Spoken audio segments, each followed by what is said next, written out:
19वीं सदी का भारत ये एक ऐसा दौर था जब मुस्लिम समुदाय के अंदर एक बहुत बड़ी हलचल मची हुई थी। एक गहरे सवाल और बदलाव का समय था ये। एक तरफ वो लोग थे जो कह रहे थे कि हमें अपनी जड़ों की ओर लौटना होगा, और दूसरी तरफ वो जिनकी दलील थी कि भविष्य को अपनाना ही समझदारी है। और इन सब के बीच इतिहास का एक ऐसा मोड़ आता है जिसने इन सभी आंदोलनों की आग को और हवा दे दी।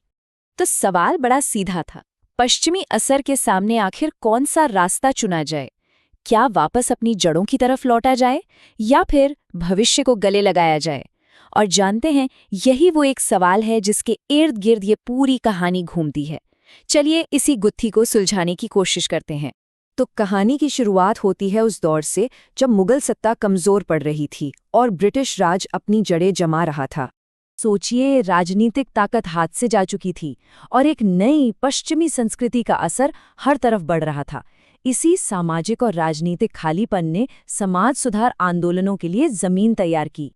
इस बहस से जो पहली बड़ी सोच निकली वो थी पुनरुत्थानवाद की। मतलब वो आंदोलन जिनका मकसद था इस्लाम को उसके असल रूप में वापस लाना और पश्चिमीकरण का विरोध करना। इस सोच का सबसे पहला और संगठित आंदोलन था वहाबी आंदोलन। इसकी नींव तो शाह वलीउल्लाह ने रखी, लेकिन इसे घर घर तक पहुंचाया सैयद अहमद बरेलवी ने। इनका लक्ष्य एकदम साफ था, इस्लाम को उसके शुद्ध रूप में वापस लाना।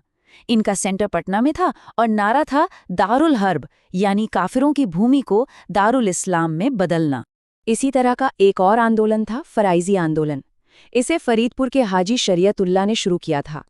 ये आंदोलन इस्लाम के सबसे ज़रूरी कर्तव्यों यानी फ़राइज़ पर जोर देता था। बाद में उनके बेटे दादू मियाँ के हाथों में आकर ये आंदोलन काफ़ी क्रांतिकारी हो गया। और अब आते हैं देवबंद आंदोलन पर। ये पुनरुत्थानवादी आंदोलनों में एक बहुत बड़ा नाम है। 1866 में मोहम्मद कासिम नानोतवी और राशिद अहमद गंगोही ने इसे शुरू किया। इनके दो मेन मकसद थे, एक कुरान और हदीस की तालीम को आम करना और दूसरा विदेशी हुकूमत के खिलाफ जिहाद, मतलब एक राजनीतिक और वैचारिक संघर्ष शुरू करना। दिलचस्प बात यह है कि देवबंद आंदोलन ने अंग्रेजी तालीम का तो विरोध किया, लेकिन इंडियन नेशनल कांग्रेस का साथ दिया। अच्छा, तो ये तो हुई एक तरफ की बात। अब जरा सिक्के का दूसरा पहलू देखते हैं। ये वो आंदोलन थे जो कह रहे थे कि भाई नई हकीकत से मुंह नहीं मोड़ सकते, हमें मॉडर्न एजुकेशन को अपनाना होगा। अब देखिए, ये समझना बहुत दिलचस्प है कि ये दोनों आंदोलन एक दूसरे से कितने अलग थे, मतलब एकदम आमने सामने।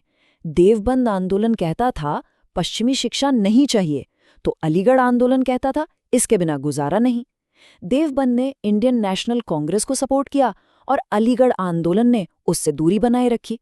एक की सोच थी रिवाइवल की, ब्रिटिश हुकूमत के खिलाफ, और दूसरे की सोच थी रिफॉर्म की, ब्रिटिश हुकूमत के साथ मिलकर। मतलब एकदम जमीन आसमान का फर्क। और इस मॉडर्न सोच की मशाल लेकर सबसे आगे चल रहे थे सर सैयद अहमद खान, जिन्होंने अलीगढ़ आंदोलन की शुरुआत की। उनका एक ही सपना था, मॉडर्न एजुकेशन और इस्लामी सिद्धांतों के बीच एक पुल बनाना। तो अलीगढ़ आंदोलन के मेन आइडियाज क्या थे? पहला, पश्चिमी शिक्षा से मुस्लिम समुदाय को मॉडर्न बनाना। दूसरा, इसके लिए ब्रिटिश सरकार से अच्छे रिश्ते बनाकर रखना ताकि समुदाय का भला हो। और इसका सबसे बड़ा नतीजा 1875 में अलीगढ़ स्कूल की स्थापना, जो आगे चलकर 1920 में अलीगढ़ मुस्लिम यूनिवर्सिटी बनी। सर सैयद अपने आइडियाज़ को तहजीबुल अखलाक नाम की एक मैगजीन के जरिए फैलाते।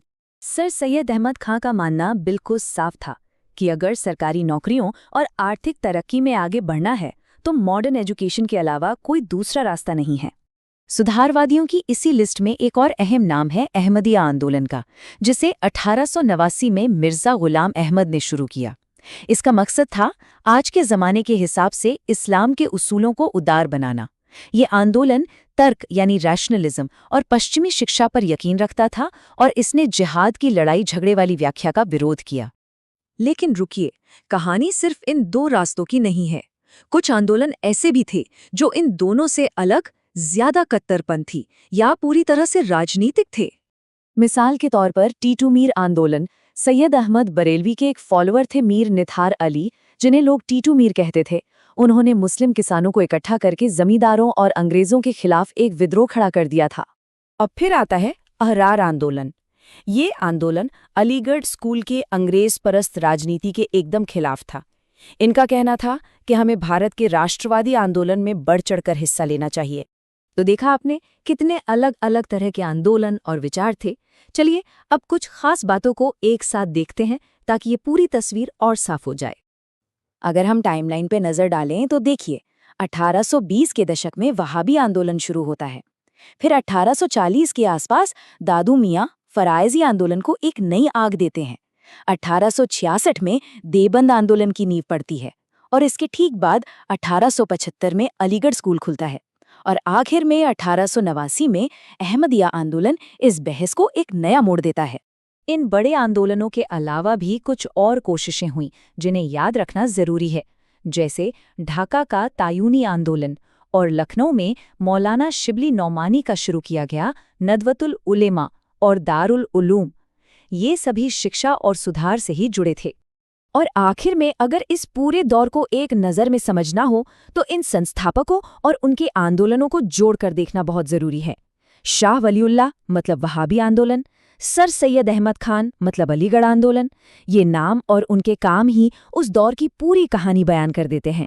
असल में ये सिर्फ नाम नहीं है बल्कि ये दो अलग अलग नजरिए थे जिनकी गूंज आज भी कहीं ना कहीं सुनाई देती है। तो अंत में एक सवाल सबके लिए है जिस पर सोचना चाहिए।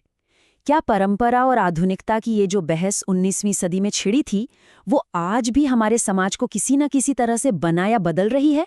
इस पर सोचिएगा जरूर। और अगर ऐसे ही ऐतिहासिक मुद्दों को समझने में दिलचस्पी है तो हमारे साथ जुड़े रहिए।